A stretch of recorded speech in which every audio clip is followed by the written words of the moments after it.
Assalamualaikum warahmatullahi wabarakatuh. Alhamdulillahirabbil alamin wa bihi nasta'in wa ala umuri dunya waddin wassalatu wassalamu ala asrofil anbiya'i wal mursalin wa ala alihi washabbihi ajmain amma ba'du. Selamat datang kembali di kelas rutinan kita setiap hari Sabtu. Ya, oke, kita lanjutkan. Jadi di bulan Januari kemarin kita sudah bahas ya kisah 1001 malam. Saya nggak akan ngulangin lagi apa itu kisah 1001 malam, bagaimana awal mulanya. Nah, jadi intinya kisah 1001 malam ini adalah kisah dari seorang ratu yang namanya Syahrazad bercerita kepada seorang raja Persia atau kerajaan Sasaniyah yang namanya Raja Syahrayar. Jadi dia bercerita selama 1001 malam. Dan di episode kemarin kita sudah bahas di malam pertama dan malam kedua. Jadi masih ada 999 malam lagi. Dan kebetulan hari ini kita akan membahas malam ketiga, malam keempat, dan malam kelima. Insya Allah ya, kita langsung lanjut. Bagaimana kisah selanjutnya dari kisah 1001 malam ini? Ya, oke. Nah, selamat datang di kisah 1001 malam. Bagi yang belum tahu, kisah ini agak nyentrik nantinya, tapi nggak apa-apa. Semoga mudah-mudahan kisahnya bermanfaat dan membuka wawasan bagi kita semua. Kita masuk ke malam ketiga. Jadi bagi yang belum tahu malam ke-1, kedua, silahkan lihat rekaman sebelumnya. Kita masuk ke cerita malam ketiga. Jadi pada malam ketiga ini Ratu Syahrazad itu mengisahkan mengenai kisah nelayan dan jin Ifrit. Konon di sebuah negeri ada seorang nelayan tua yang hidup miskin bersama 3 anaknya. Setiap hari ia melemparkan jaring sebanyak 4 kali. Jadi ada seorang nelayan tua, dia itu miskin, hidup dengan 3 anak. Setiap hari dia berjanji pada dirinya sendiri untuk melemparkan jaringnya atau jalanya sebanyak 4 kali pada satu hari. Dan pada suatu siang ia pergi ke pantai seperti biasa untuk mencari ikan. Namun ternyata pada hari itu dia mendapatkan sesuatu yang lain. Nah, pada lemparan yang pertama, jalanya terasa berat hingga nelayan tua itu bergembira. Wah, mungkin ini ikannya banyak nih karena jalanya berat gitu, susah dibawa. Namun setelah diangkat ternyata yang ia dapatkan bukan ikan yang banyak, melainkan bangkai dari keledai gitu yang sudah membusuk. Lalu ia berkata, la haula wala quwata illa billah. Kemudian pada lemparan kedua, dia mengucapkan basmalah terlebih dahulu, bismillah. Dia berharap bahwa dalam lemparan jala yang kedua ini dia mendapatkan ikan yang banyak. Namun ternyata ketika dia kembali melempar jalanya, memang terasa berat, tapi yang ia dapati hanya bejana berisi penuh lumpur. Lemparan ke-1 terasa berat, tapi yang ternyata di dalam jalannya itu ada bangkai keledai yang sudah membusuk, yang sudah berbau gitu ya. Pada lemparan kedua memang berat, tapi ternyata isinya bejana yang penuh lumpur. Nah, masih ada berapa lagi nih? Masih ada 2 lemparan lagi ya, karena dia atau nelayan tua ini memiliki jatah 4 kali. Jadi dia berjanji pada dirinya sendiri bahwa dalam satu hari dia hanya akan melempar jala selama atau sebanyak 4 kali. Lemparan ke-1 ada bangkai keledai, lemparan kedua ada bejana penuh lumpur, sisa 2 lagi nih. Ternyata di lemparan ketiga seperti biasa dia bilang Bismillah gitu ya. Kali ini memang tidak terasa berat. Pada lemparan ketiga ini nggak kerasa berat seperti sebelumnya. Namun pada saat diangkat ternyata isinya hanya panci bekas dan botol-botol yang sesuatu yang gak berguna. Kemudian dia berdoa kepada Allah, ya Allah, sungguh Engkau maha tahu bahwa setiap hari aku hanya menebarkan jala sebanyak 4 kali dan tidak lebih dari itu. Sudah 3 kali jala ini aku kembangkan gitu ya, atau aku tebarkan pada laut, tetapi tidak ada hasilnya. Semoga yang keempat adalah keberuntunganku. Kemudian si nelayan ini melemparkan jalannya lagi untuk yang terakhir kali, untuk yang keempat. Dia berkata Bismillah gitu ya, Bismillahirrahmanirrahim. Dan setelah menunggu beberapa saat, jala itu ternyata nggak bisa ditarik, teman-teman. Apa ya, kayak ada yang mengganjal gitu ya. Dia jalannya nggak bisa ditarik sama sekali. Nelayan itu kemudian menyelam ke dasar laut untuk membenarkan jalannya. Betapa kagetnya ia melihat sebuah kendi dari timah yang di atasnya ada cap cincin Nabi Sulaiman. Jadi bayangkan seperti sebuah kendi yang di atasnya itu ada bertuliskan bahasa Arab yang kalau misalkan kita nanti berlanjut ke kisah Nabi Sulaiman, jadi Nabi Sulaiman itu punya cincin. Di dalam cincinnya itu ada apa ya? Ada kata-kata kata-kata Allahnya, entah itu Bismillah, entah itu Alhamdulillah atau kalimat-kalimat thayyibah yang lainnya. Nah, di atas kendi yang didapatkan oleh nelayan ini ternyata ada cap cincin Nabi Sulaiman. Nah, dia berpikir, wah, kendi ini bisa aku jual nih di pasar tembaga karena nilainya bisa mencapai 10 dinar. Kalau misalnya 10 dinar di kita sekarang ya sekitar 30 sampai 40 juta pikirnya gitu ya. Jadi dia bahagia nih. Waduh, aku dapat kendi yang bisa dijual. Mana ada cap cincin Nabi Sulaimannya gitu ya. Kalau misalkan dijual tuh bisa sampai 30 sampai 40 juta. Dia berpikir seperti itu. Kemudian, tapi setelah 4 kali melemparkan jala, dapat kendi itu, akhirnya dia pulang dan beristirahat di pantai. Karena dia berpikir, aduh udah 4 kali nih, aku udah dapat kendi yang ada cap cincin Nabi Sulaimannya, ya udah aku ke pantai aja. Kemudian nelayan itu berpikir, kayaknya aku harus buka nih kendi ini gitu ya, harus kubuka dan kulihat apa di dalamnya karena terasa berat. Si kendi itu terasa berat. Dia ke pantai, nelayan itu ke pantai, kemudian mencoba untuk membuka kendi tersebut. Nelayan kemudian mengambil pisau dan mencungkilnya dan membukanya. Namun ternyata ketika kendinya dibuka, banyak asap yang tiba-tiba keluar dari sana. Sang nelayan kaget dan melemparkan kendi itu ke pantai. Gimana nggak kaget gitu ya seorang nelayan bawa kendi yang ada cap cincin Nabi Sulaimannya yang bertuliskan bahasa Arab, dicongkel pakai pisau, tiba-tiba banyak asap yang keluar. Keluarlah sosok jin Ifrit di dalam kendi tersebut gitu ya. Jin Ifrit itu sangat tinggi, kepalanya seperti kubah, tangannya seperti serigala yang mencekram gitu ya. Kaki-kakinya seperti kaki lembu, mulutnya besar seperti gua, giginya seperti batu cadas yang sangat tajam. Hidungnya seperti cerek, cerek itu sejenis babi kecil gitu ya. Kedua matanya merah dan ia sangat menyeramkan.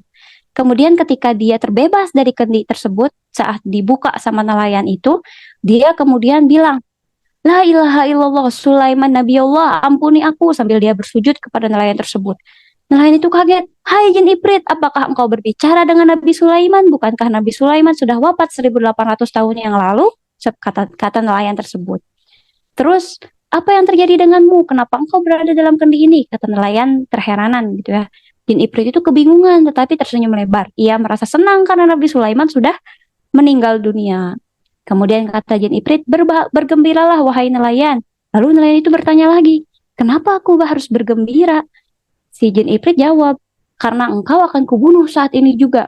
Nah, si nelayan kan bingung ya, baru juga buka kendi, kenapa harus dibunuh? Seharusnya engkau merasa malu, hai jin Ifrit, aku telah membebaskanmu, tetapi kenapa engkau malah hendak membunuhku gitu ya? Apa yang mengharuskanmu membunuhku, padahal aku telah membebaskanmu dari kendi? Si jin ini bilang, silahkan engkau meminta cara kematianmu, aku akan memenuhinya dengan senang hati. Malah kayak gitu ya. Jadi si jin Ifrit tuh udah dibebaskan dari kendi, dia malah ingin membunuh sang nelayan tersebut. Si nelayan bertanya lagi, apa dosaku hingga aku harus menerima hukuman ini darimu? Kemudian si jin Ifrit bilang, rupanya engkau belum tahu kisahku. Silahkan ceritakan dahulu apa maksudmu itu. Akhirnya si jin ini bercerita kepada si nelayan. Bagaimana cerita dari kisah jin Ifrit itu? Si jin Ifrit ini bercerita pada si nelayan, aku adalah jin yang suka membangkang. Aku bangga telah menentang perintah Nabi Sulaiman. Namaku adalah Sakor. Nabi Sulaiman mengutus pengawalnya yang bernama Asif bin Barkhia. Ia mengalahkanku dan membawaku ke hadapan Nabi Sulaiman. Nabi Sulaiman memintaku untuk beriman dan bersujud kepada Allah, namun aku tetap menolak sekuat tenaga. Jadi nanti ketika kita sudah masuk ke kisahnya Nabi Sulaiman itu apa ya, prajuritnya itu nggak cuma manusia gitu ya, dia kan punya apa ya, punya kerajaan, tapi kerajaan itu pengawalnya juga ada termasuk dari jin-jin gitu ya. Nah, pada saat Nabi Sulaiman berkuasa, banyak jin yang tiba-tiba masuk Islam gitu ya. Kan kita udah bahas juga di penciptaan alam semesta bagaimana jin tercipta, apa bedanya dengan iblis dan setan dan sebagainya. Nah, sekarang nanti pas kita masuk ke kisah Nabi Sulaiman, pada masa Nabi Sulaiman itu banyak jin yang masuk Islam gitu ya. Karena apa? Karena Nabi Sulaiman tuh nyuruh, ya udah kamu jin masuk Islam aja. Kalau misalkan yang membangkang bakal dibuang atau bakal dibunuh dan sebagainya sama Nabi Sulaiman. Jadi Nabi Sulaiman tuh apa ya, pengawalnya atau pasukannya banyak dari bangsa jin. Bangsa jin dan sebagaimana kita ketahui bersama ya, bahwa di masa-masa Nabi Sulaiman juga entah itu sihir, entah itu jin dan sebagainya itu hal yang normal terjadi. Nah, ini adalah salah satu jin yang membangkang. Dia nggak mau beriman kepada Allah. Kemudian, walaupun udah dikalahkan oleh Nabi Sulaiman, dia tetap nggak mau beriman sama Allah gitu ya.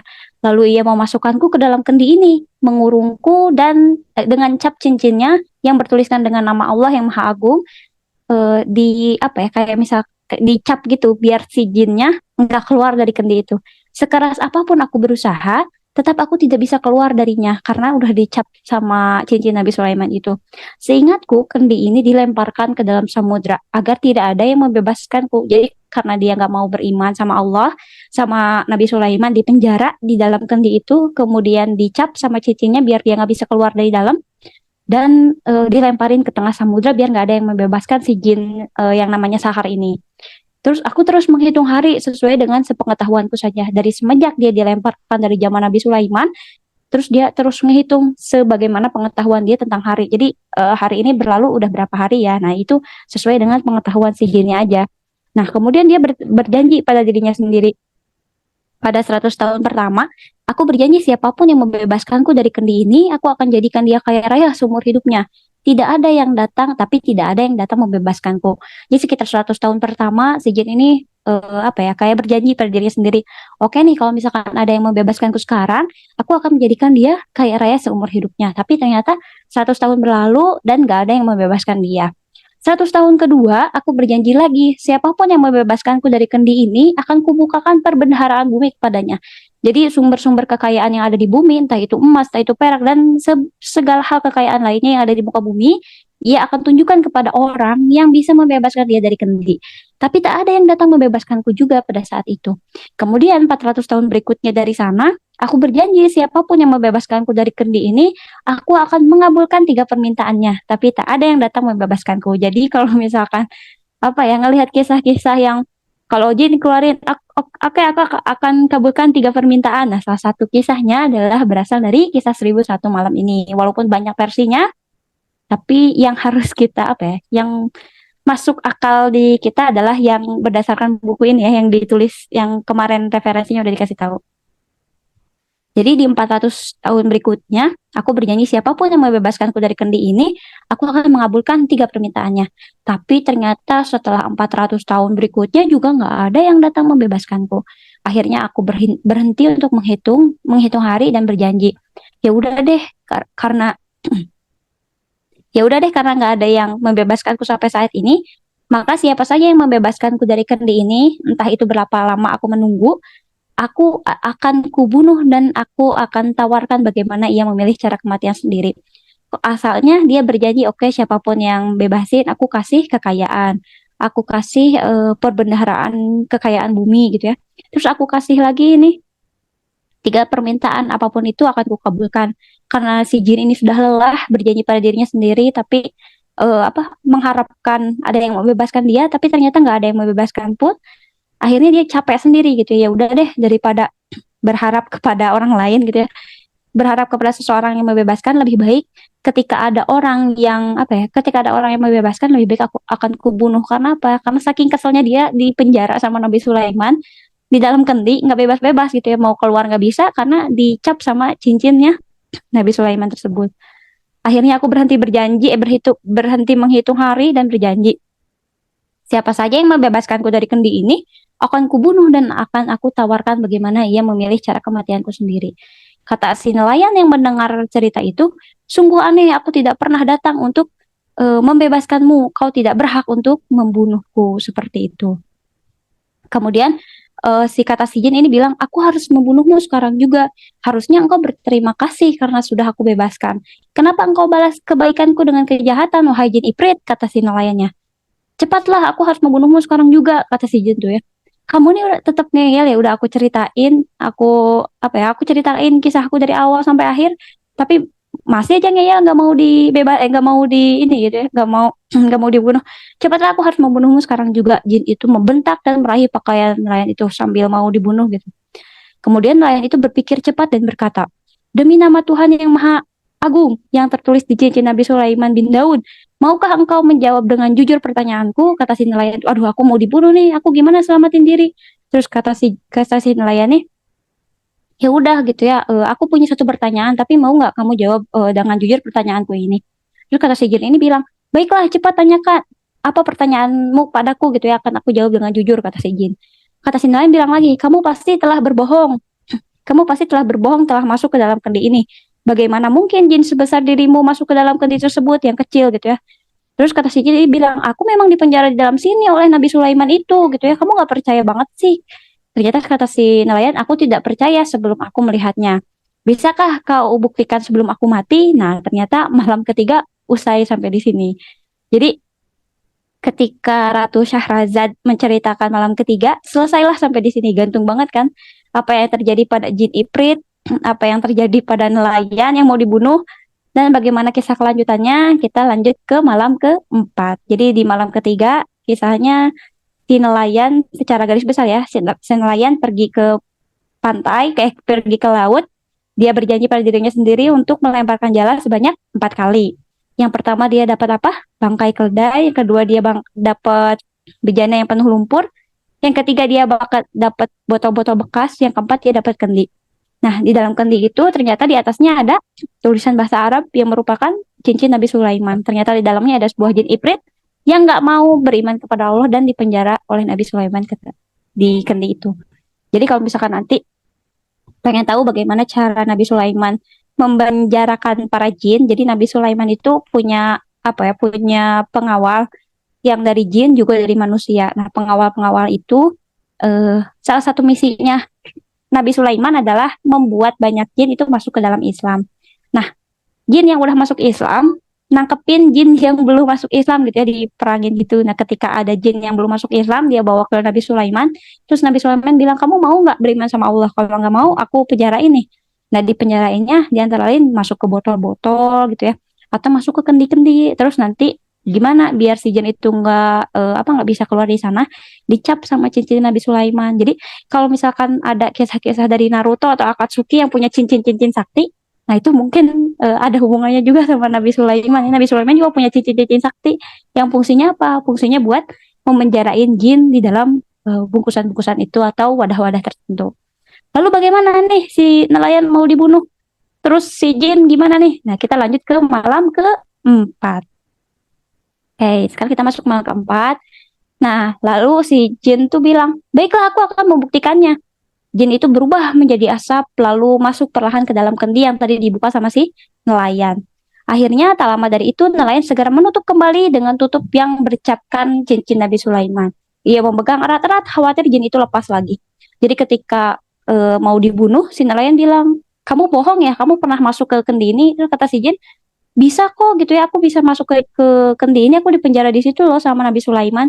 Terus kata si nelayannya, oh ya buktiin sebelum aku mati. Ternyata si jin ini dapat dibodohi oleh si nelayan. Dia masuk lagi ke dalam kendi dan segera ditutup kembali sama si nelayan. Dia pegang erat-erat agar si jinnya nggak keluar lagi. Terus pada saat udah si jin ini masuk ke dalam wadah, si jin ini bilang, hai nelayan, kenapa engkau berbuat begitu gitu ya. Kemudian si nelayan itu bilang, wahai jin laknat, sekarang engkau boleh memilih bagaimana caramu menjalani sisa kehidupan ini. Aku hendak melemparkanmu kembali ke dasar laut. Aku akan duduk di sini dan menghalangi setiap nelayan hingga musim berlalu. Dan kandimu ini sudah terbawa jauh ke samudra.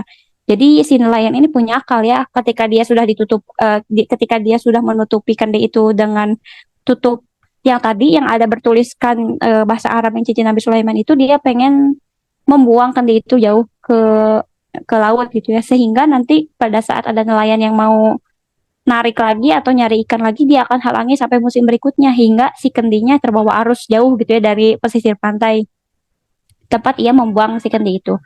Terus si Jin ini pas tahu si nelayan mau melakukan itu, si Jin tuh bilang, wahai nelayan, jangan kau ulangi lagi masa terpenjaranya aku di sini, bebaskan aku gitu ya. Tapi sang nelayan mulai menaiki kembali perahunya, ia kemudian mendayung lebih jauh untuk melamparkan kendi itu. Jadi ketika dia sudah membuka kejadiannya seperti itu, si nelayan ini naik lagi ke perahunya, bawa lagi kendi yang udah tertutup, dan dia berniat untuk membuang si kendi itu jauh-jauh. Aku akan melemparkanmu ke tempat yang jauh. Jika sebelumnya kau terpenjara sekitar 900 tahun, maka nikmatilah penjaramu sampai hari kiamat nanti, kata si nelayan tuh.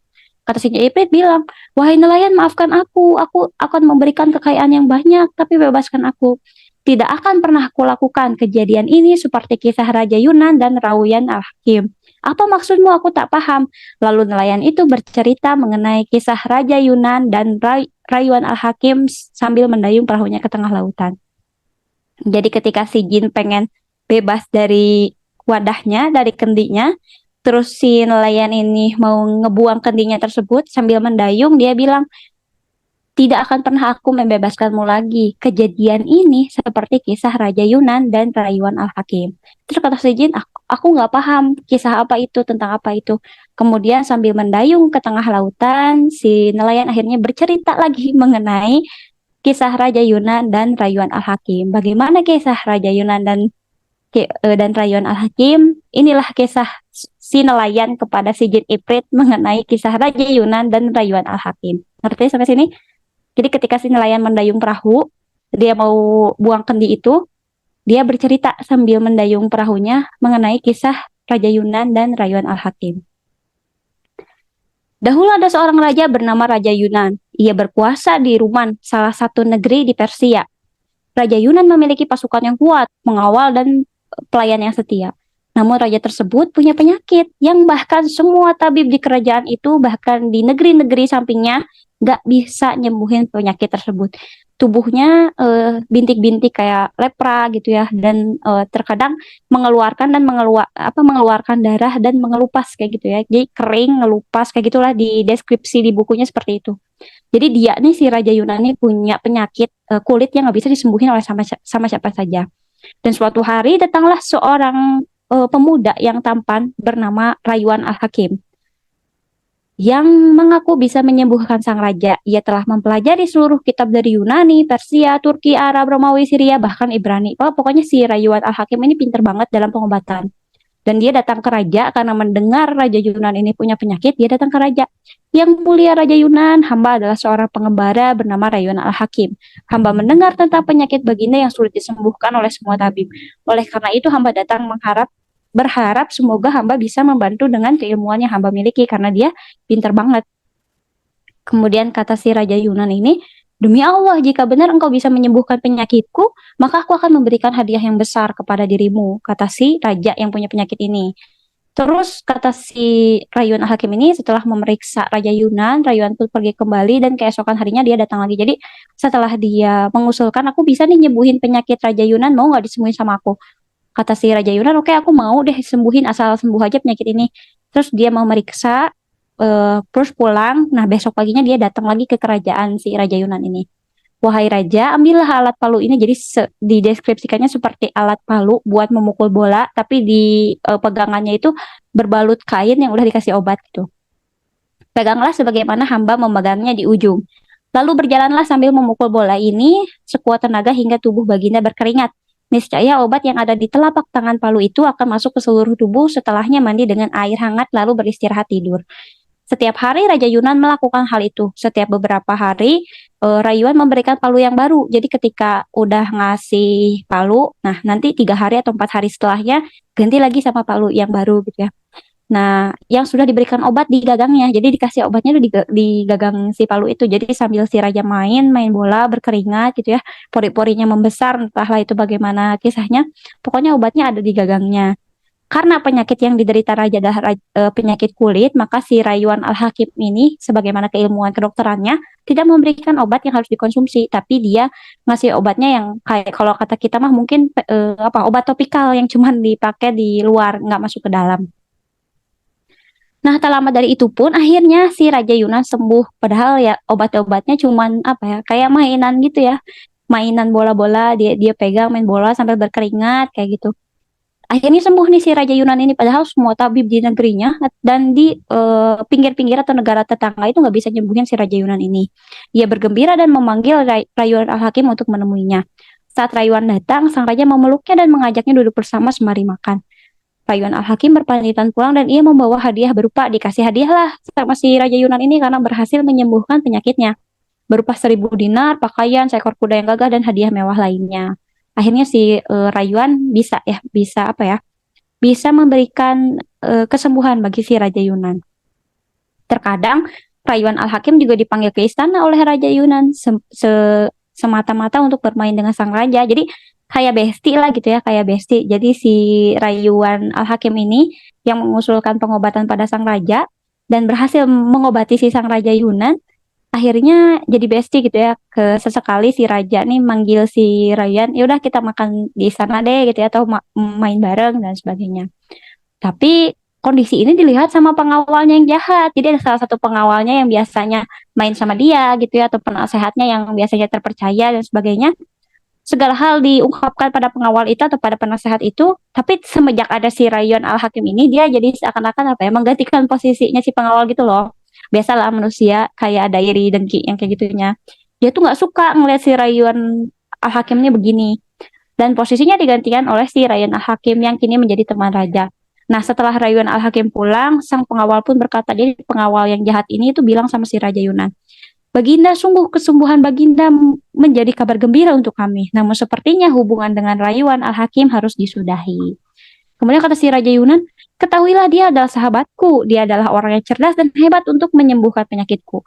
Di dalam dirimu ada rasa dengki terhadap Rayuan Al-Hakim. Keadaanmu kini sebagaimana Raja Simbad dan Raja Simbad yang menyesal karena telah membunuh burung baas miliknya.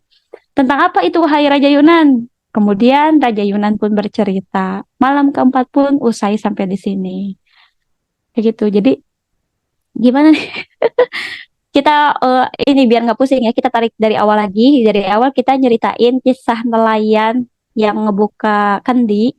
Terus keluar jin Ifrit yang jahat yang mau ngebunuhnya. Tapi ternyata si nelayan itu bisa membodohi si jin. Akhirnya si jin masuk lagi ke kendi. Dan pada saat si nelayan mau buang kendi yang ada jin Ifritnya ke tengah laut, sambil mendayung dia bercerita mengenai kisah Raja Yunan dan Rayuan Al-Hakim.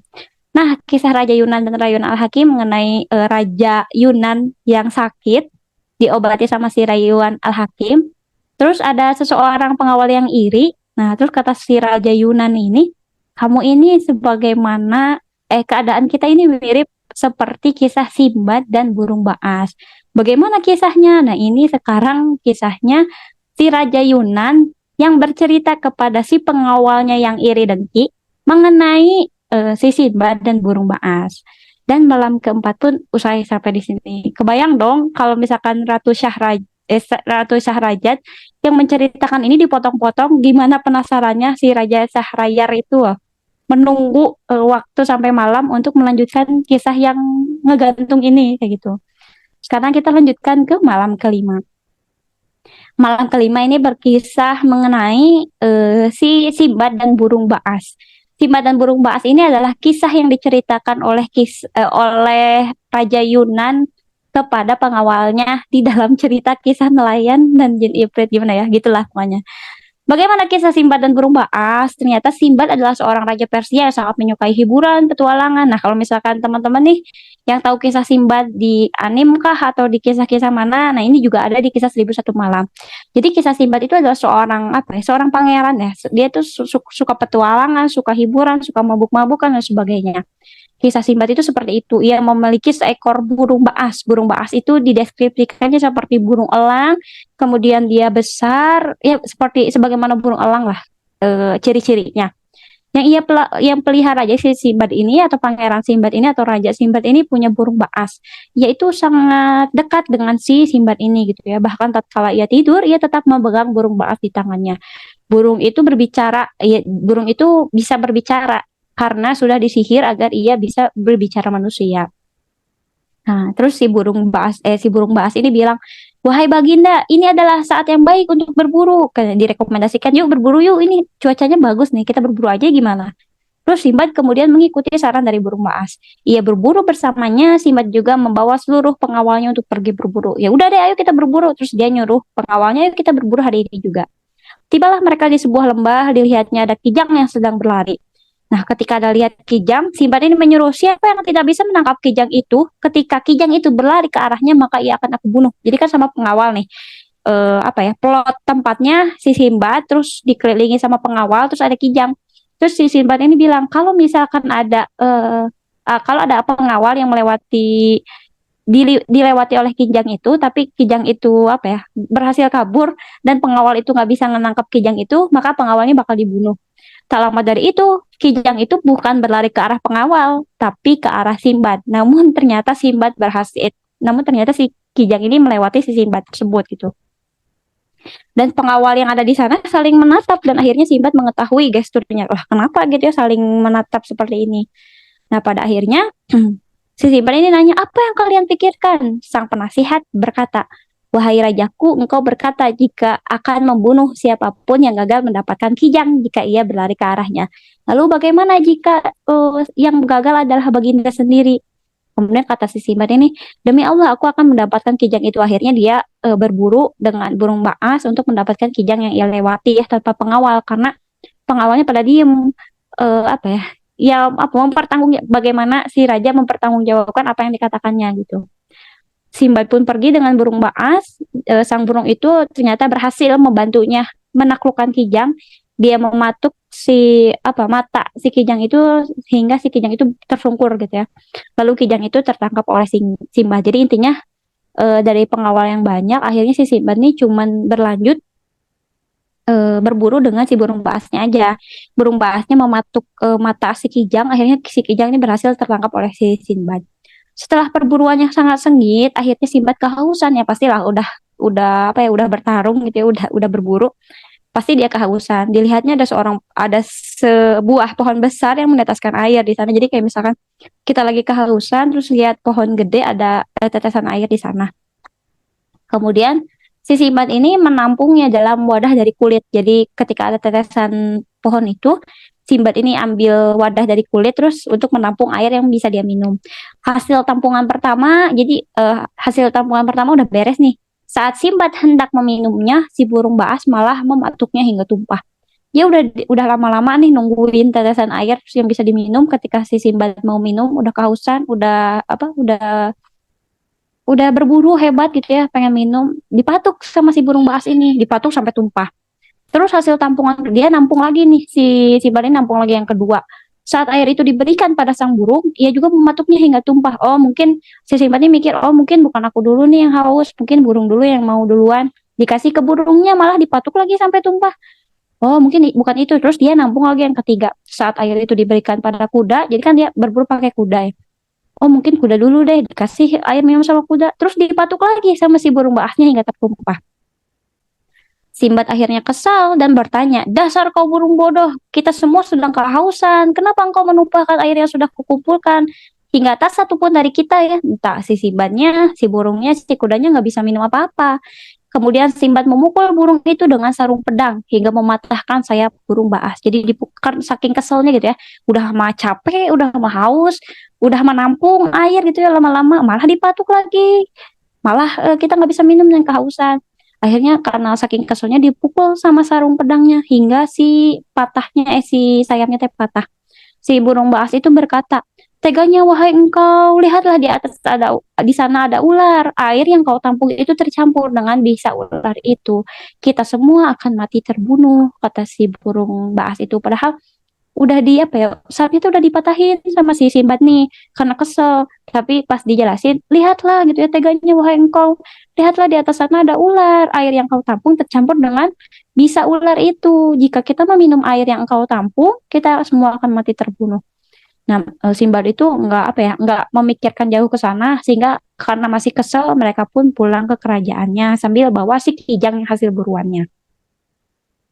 Beberapa hari setelahnya, burung baas pun sekarat dan meninggal dunia. Si Simbad pun sangat terpukul dan menyesal karena telah berbuat demikian. Padahal burung itu telah menyelamatkannya dari kebinasaan. Itulah kisah Raja Yunan terhadap pengawalnya. Mendengar hal itu, si pengawal berkata, kita balik lagi ke kisah Raja Yunan dan pengawal. Wahai Raja Yunan yang hamba hormati, hamba sangat takut rayuan akan mencelakai Tuan. Bukanlah penyakit Tuan sudah sembuh.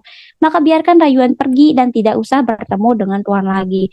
Kenapa ia kembali ke sini? Padahal ia sudah diberikan banyak hadiah. Bukankah ia memiliki rencana jahat untukmu? Jadi apa maksud dari si Raja Yunan bercerita mengenai kisah Simbad dan burung baas kepada si pengawalnya? Simbad ini udah ditolongin sama si burung baas. Kalau misalkan dia minum air tetesannya, dia bakal meninggal. Sama aja kayak Raja Yunan gitu ya.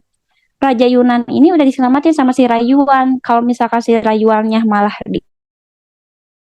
ya apa bedanya gitu ya ketika si Simbad ini mengkhianati atau malah kesel sama si burung baas.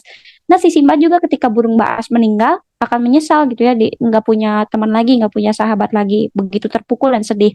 Ya si Raja Yunan tuh mendeskripsikan atau menganalogikan kondisinya sekarang sebagaimana si Simbad dengan burung baas pada pengawalnya. Tapi si pengawal malah bilang kayak gini ya, jangan-jangan si Rayuan Al-Hakim itu punya rencana jahat, ngapain kan udah dikasih hadiah, ngapain masih ke kerajaan kayak gitu. Terus ternyata eh, katamu benar, wahai pengawalku, apa yang harus aku lakukan pada Rayuan sekarang? Intinya sih karena si pengawal ini neken banget si raja dengan bahasa-bahasa yang baik gitu ya dan berkelit dengan ini itu, akhirnya si raja ini percaya apa yang dikatakan oleh si pengawal yang padahal hatinya iri dengki ini.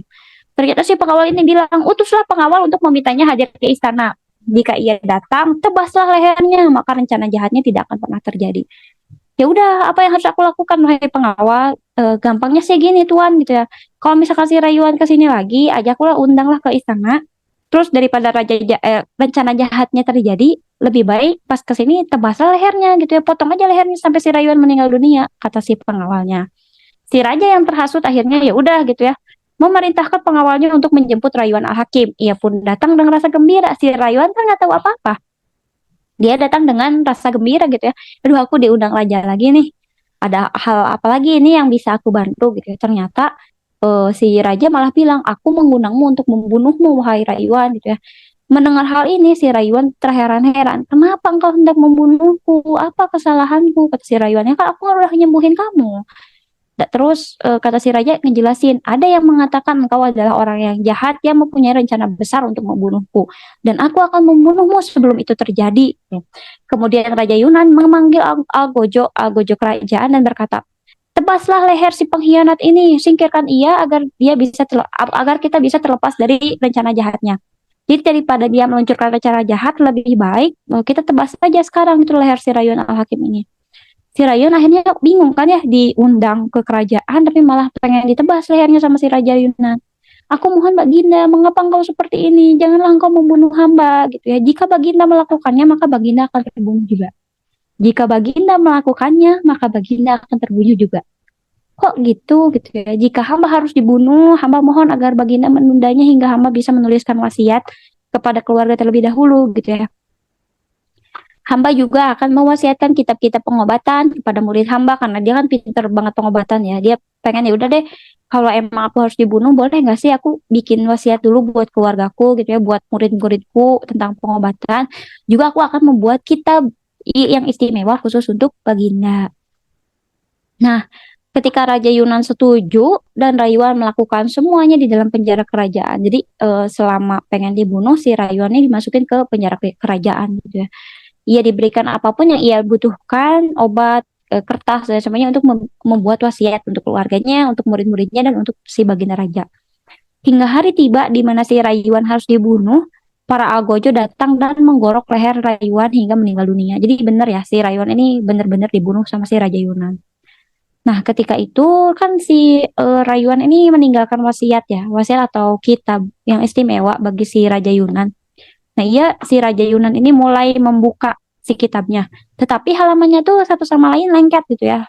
Saling nempel satu sama lain.